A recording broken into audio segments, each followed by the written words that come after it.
बच्चों इस वीडियो में हम लोग सॉल्व करेंगे एनसीईआरटी के एक्सरसाइज 13.1 का क्वेश्चन नंबर 11। 13.1 जो एक्सरसाइज है वो हम लोगों को सिखाना चाहती है conditional probability. Probability A by B का मतलब एक इवेंट ए है, एक घटना ए है और एक घटना बी है। जो नीचे है वो श्योर इवेंट है और जो ऊपर है उसकी प्रोबेबिलिटी पता लगानी है। जैसे हम किसी क्वेश्चन में एक इवेंट को श्योर कर दें ये तो हुआ ही, और तब एक और इवेंट की प्रोबेबिलिटी पूछें। जैसे एग्जांपल के रूप में आप ले लीजिए, हमने एक डाई को रोल किया तो 1 2 3 4 5 6 इसी में से कुछ आएगा। अब हमने ये कह दिया कि जो नंबर मिला वो ग्रेटर देन 3 है, ये हमको पता है, मतलब श्योर है हम कि वो ग्रेटर देन 3 है। और अब इस बात की प्रोबेबिलिटी पता लगाओ कि वो इवन नंबर हो।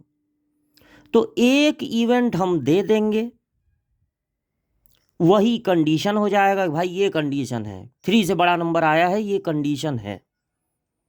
अब इस बात की प्रोबेबिलिटी पता लगाओ कि वो नंबर इवन है या ऑड है या प्राइम है या कंपोजिट है। तो ऐसे प्रोबेबिलिटी को हम लोग कहेंगे कंडीशनल प्रोबेबिलिटी। और प्रोबेबिलिटी ए बाई बी का मतलब आप समझ सकते हैं, बी तो हो ही रहा है, जो नीचे है वो इवेंट तो हो ही रहा है, उसके साथ ए भी हो, इस बात की प्रोबेबिलिटी। और इसका फॉर्मूला होगा नीचे की प्रोबेबिलिटी नीचे और दोनों के इंटरसेक्शन की प्रोबेबिलिटी ऊपर। इसी तरह प्रोबेबिलिटी बी बाई ए का मतलब होगा ए तो हो ही रहा है, उसके साथ बी भी हो, इस बात की प्रोबेबिलिटी। और इसका फार्मूला होगा नीचे की प्रोबेबिलिटी नीचे और दोनों के इंटरसेक्शन की प्रोबेबिलिटी ऊपर। तो यहां पर जो क्वेश्चन है, क्वेश्चन नंबर 11, उसमें अ फेयर डाई, एक फेयर डाई है, मतलब एकदम नॉर्मल डाई, लूडो का जो पासा होता है, उसको रोल किया गया। अब ये तो नहीं कहा है 2 बार किया गया 3 बार, मतलब एक ही बार रोल किया गया। तो सैंपल स्पेस में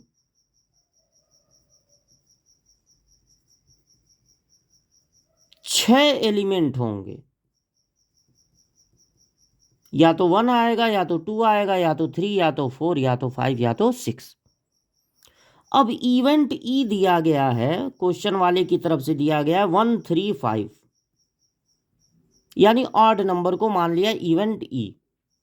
और एफ दिया गया है, देखिए 2 3, यानी कि मोर देन 1 लेस देन 4।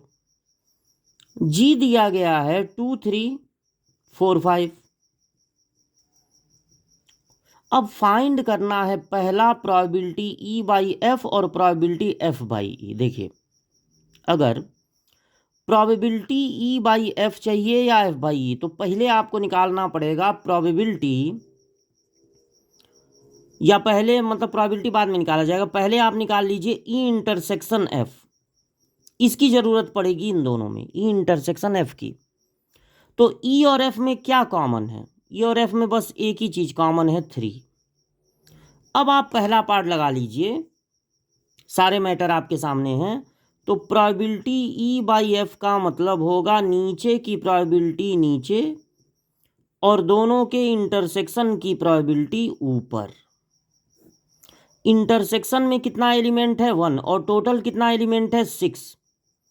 तो प्रोबेबिलिटी निकालने के लिए जितना एलिमेंट है इंटरसेक्शन एफ में, टोटल एलिमेंट से डिवाइड कर देंगे।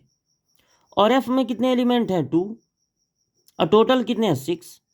तो ये प्रोबेबिलिटी हो गई 1/2।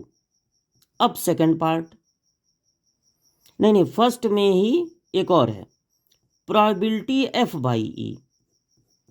तो इसका मतलब होगा नीचे की प्रोबेबिलिटी नीचे और दोनों के इंटरसेक्शन की प्रोबेबिलिटी ऊपर।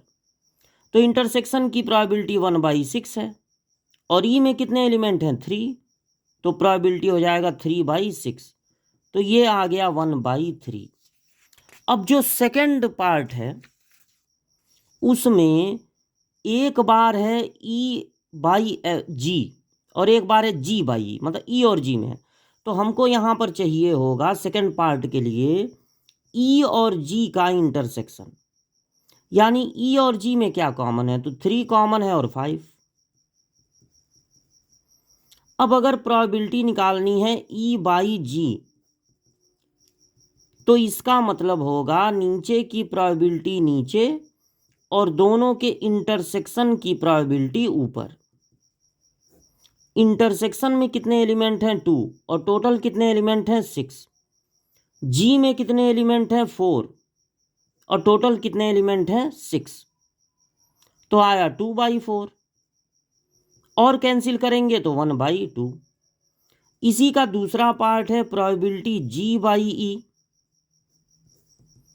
इसका फार्मूला हो जाएगा नीचे की प्रोबेबिलिटी नीचे और दोनों के इंटरसेक्शन की प्रोबेबिलिटी ऊपर। इंटरसेक्शन की प्रोबेबिलिटी कितनी है 2/6 और ई में कितने एलिमेंट हैं 3, तो 3/6 हो गया 2/3। ठीक है, अब आपको पता लगाना है probability E union F by G. तो इसको थोड़ा लिखते हैं। थर्ड पार्ट में पहला है प्रोबेबिलिटी ई यूनियन एफ है नीचे, नहीं ऊपर, और जी है नीचे। तो अगर आपको पता लगाना है probability E union F by G, तो नीचे की प्रोबेबिलिटी नीचे और ऊपर और नीचे वाले के इंटरसेक्शन की प्रोबेबिलिटी ऊपर रहेगी। तो अब पहले आप निकालिए ई यूनियन एफ। ई यूनियन एफ कितना होगा, तो ई यूनियन एफ अगर आपको निकालना है, ई और एफ को मिला के लिख देना है, तो 1 2 3 5 और फिर इस ई यूनियन एफ और जी का इंटरसेक्शन निकालिए, मतलब इसमें और जी में क्या कॉमन है, तो कॉमन है 2 3 और 5। ठीक, अब ये वैल्यू यहां पे रख दीजिए। तो ई यूनियन एफ इंटरसेक्शन जी में 3 एलिमेंट हैं और टोटल कितने हैं 6। जी में कितने एलिमेंट हैं 4 और टोटल कितने हैं 6। तो 6 6 कैंसिल हो गया, बचा 3/4। अब आपको पता लगाना है probability E intersection F by G. तो प्रोबेबिलिटी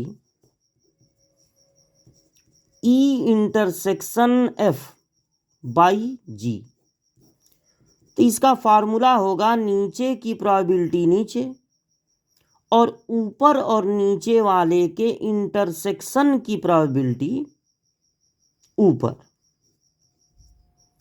तो पहले आप निकालिए ई इंटरसेक्शन एफ, मतलब ई और एफ में जो कॉमन है। तो ई और एफ में क्या कॉमन है 3 और फिर इसके साथ जी का इंटरसेक्शन निकालना है, मतलब ई इंटरसेक्शन एफ इंटरसेक्शन जी। तो जी और इसमें क्या कॉमन है 3। अब ये वैल्यू यहां पर रख दीजिए। तो इसमें एक ही एलिमेंट है तो प्रोबेबिलिटी हो जाएगा 1/6 और जी में 4 एलिमेंट है तो प्रोबेबिलिटी हो जाएगा 4/6, तो आ जाएगा 1/4। तो यहां से ये सॉल्यूशन शुरू है, ये पहला क्वेश्चन, फिर ये दूसरे पार्ट के लिए इतना हुआ है और फिर ये तीसरा पार्ट। तीसरे पार्ट में थोड़ा यहां है और बाकी इसके पीछे। ये हो गया पूरे क्वेश्चन 11 का सॉल्यूशन।